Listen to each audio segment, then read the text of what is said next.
Now, Mick Jagger once said that you always can't get what you want. Now, time and time again, after we review a new vehicle, some people would say, oh, that's too expensive. Or why didn't they include this feature, this and that? Well, we've got the answer just for you. This is the Changan CS35 Plus, and it's got everything that you want and need. But there are a few quirks that I want to discuss first before we can actually think that this is the perfect crossover. This is Roy Robles from Zigwheels.Ph, and yes, today we'll be reviewing the Changan CS35 Plus.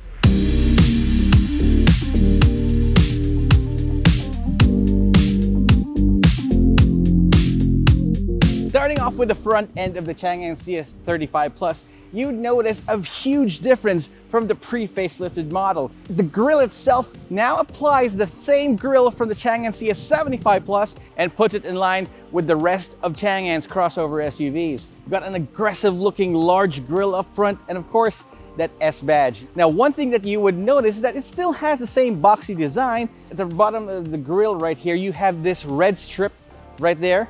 And if you don't like how that looks, well, you're out of luck because that is available in all the trims and all the colors of the CS35 Plus. But what I do love though, the biggest change that I can see here is, of course, the headlamps. The headlamps though, nope, these are not the headlamps. They're right at the bottom, right there. These are DRLs. The DRLs cover the entire front end right here, being broken only by the Changan badge right in the middle. You also have this front camera here. More on that later. I'll be discussing that as we move along. You also have this nice sensor up front, and that's for the automatic driving assist system, which of course I will discuss in the safety feature of our drive. Overall, it's a nice change from the previous pre-facelifted model, and it gives it a more menacing grille. Once you're going down the highway, down the road, it's just really sporty and puts the sport in sport utility vehicle. Now, if the front profile featured a lot of changes from the pre-facelift model, the side profile is where not much has changed really. You still have those black plastic claddings all around, more of that red stripe at the bottom, and this weird part on top of the wheel arches. Like I said in my previous review of the CS35 Plus, you can find that right here. I wish that they could actually put something more functional in it, like a reflector or probably a different color there, but it is what it is, and you have it right there. You can see those 18-inch alloy wheels as well. It's shot in chunky 225/45 R18 tires, which makes it a little more sporty, especially when viewed from the rear. Now, of course, you got your roof rails up top. You have this camera right here on the side mirrors, and the Changan badge right here. Create some sort of a floating roof design because on the deep pillar it's pretty much blacked out, and that's the same way in all of the trim levels. It's nice, it's simple, and it's boxy, just the way I like it in my crossover SUVs. Now, if you love the front end of the CS35 Plus, as I've shown you right there, you'd really love the rear end. Now, you've noticed the DRLs that wrapped around the entire front end.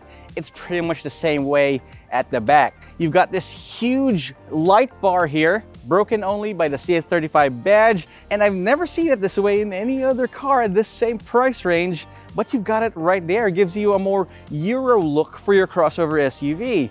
And of course, like in the previous pre-facelifted model, you've got your dual exhaust ports, which gives it a lot more street cred when going down the road. It's really clean, and I only have this badge right here, CS35 Plus, plus the Changan logo right there to break the overall monotony of the car. Now, this is a crossover SUV after all, and you buy this. One of the reasons you buy this is because it's practical because of that hatch.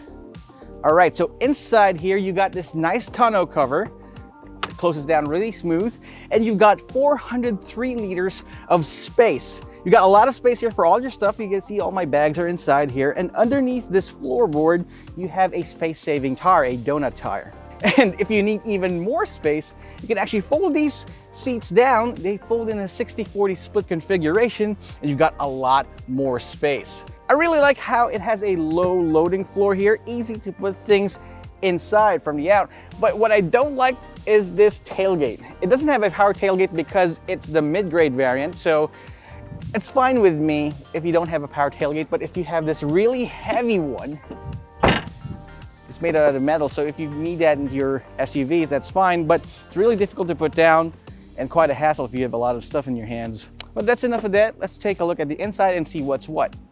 So inside the Changan CS35 Plus, the first thing you would notice is how sporty and premium it tries to be. You got this brushed aluminum look right here on the dashboard, and at the same time you also have a lot of soft touch materials right there on the dash as well as on the door panels. You got your center console right here with more of that brushed aluminum look, which is still plastic, don't get me wrong, but at least it's nicely sculpted and again adds more to that premium look that they're trying to achieve. You got 6 speakers inside, powered by a 10-inch touchscreen infotainment system. Now this infotainment system is definitely nice. It has that great touch sensitivity there. There's no lag. Also, it's got another screen right here for your gauge cluster, which again, for me, I appreciate the effort from Changan, but in this case here, they might as well have went for a manual or a analog gauge cluster. Could have been better, Changan, but at least you tried, and I appreciate that. The steering wheel, it feels a lot better than the seats here. It's leather wrapped, plus you get to adjust it for reach and brake. That's great. Now here's how the whole interior sums up pretty much here. The seats are actually power operated seats, but only for forward and back. You won't find any power buttons to recline or lean the seats back, which is good because sometimes I prefer the seats to roll down right away with a manual, but that's how the interior is to me. There are a lot of compromises been placed in the interior, but again, you appreciate how much they tried to make it look a little different. You got your automatic climate control here.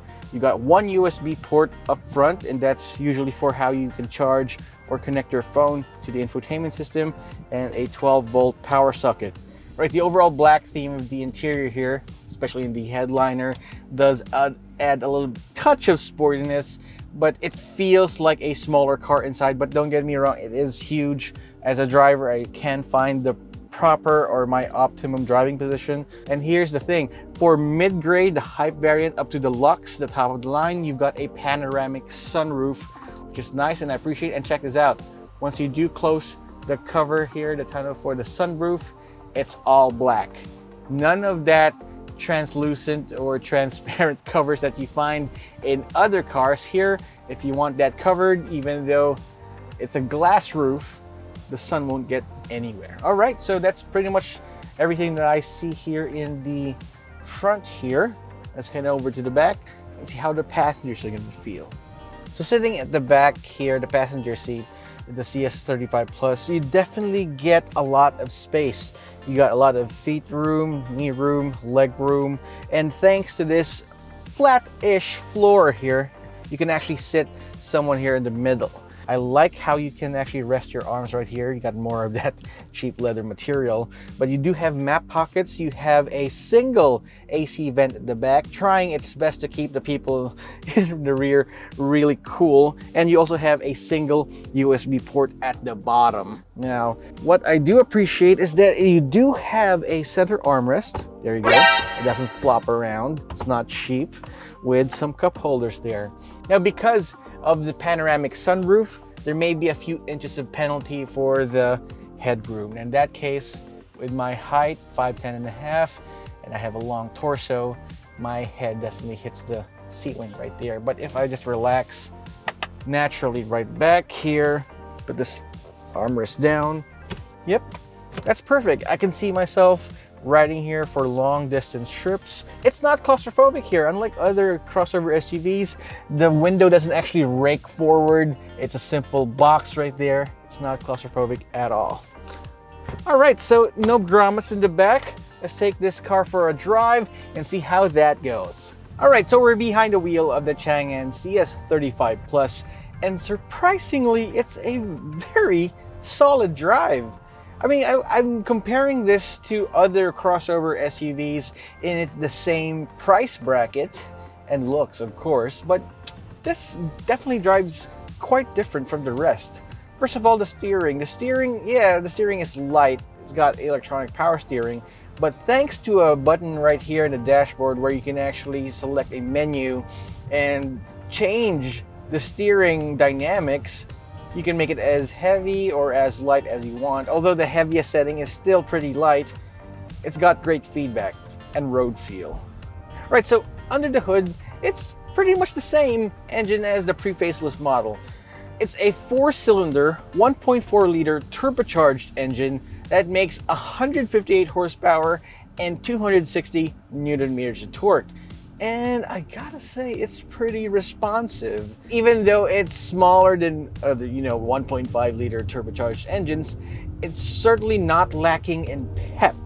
Plus, if you put it in sport mode, it improves the throttle response significantly. Now, controlling the power to the front wheels is a 7-speed dual clutch transmission. It's a wet type transmission, which means it's more durable than your regular dual clutch transmissions out there.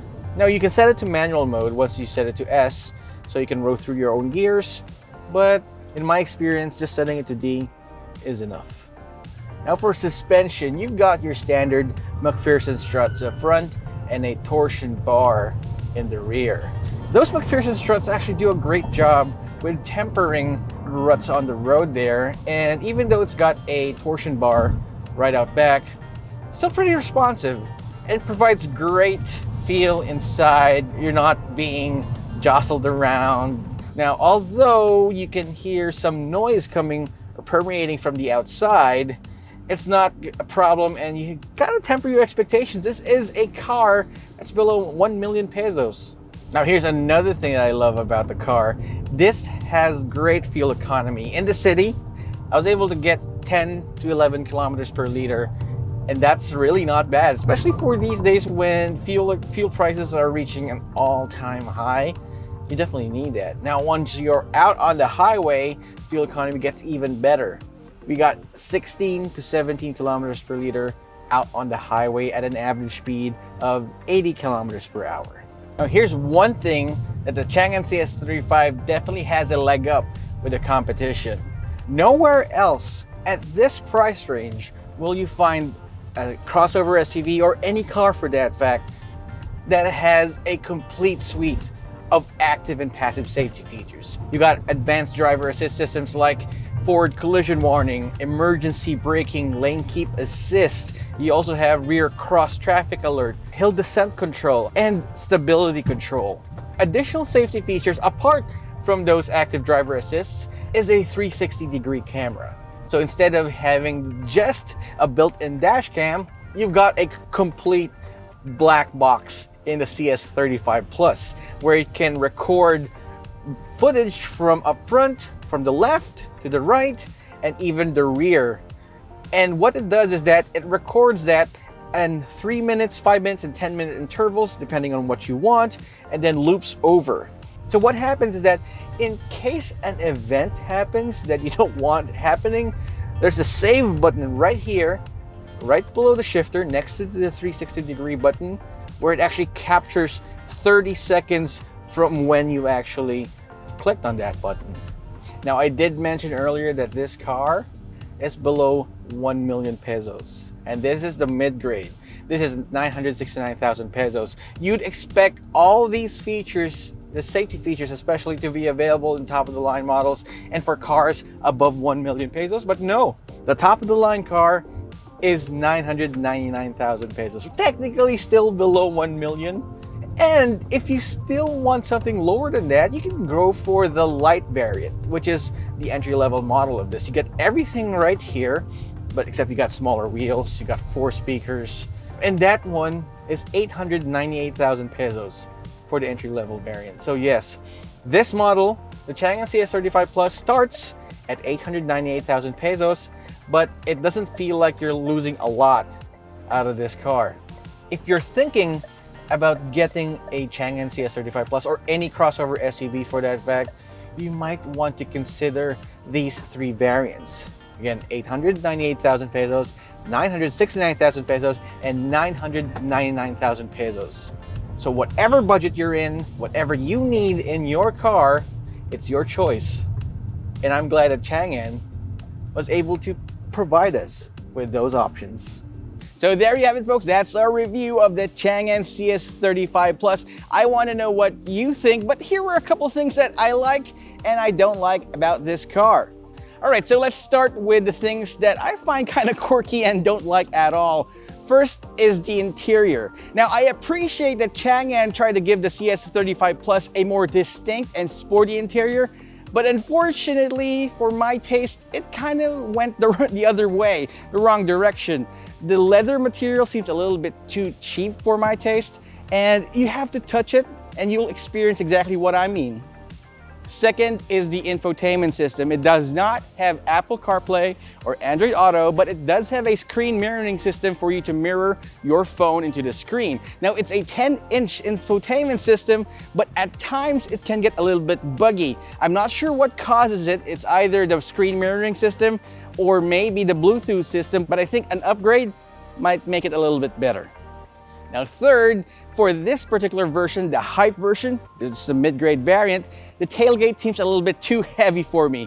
Now, it's going to be a hassle for you if you're bringing a lot of things, and I've experienced this throughout the entire week I reviewed this thing.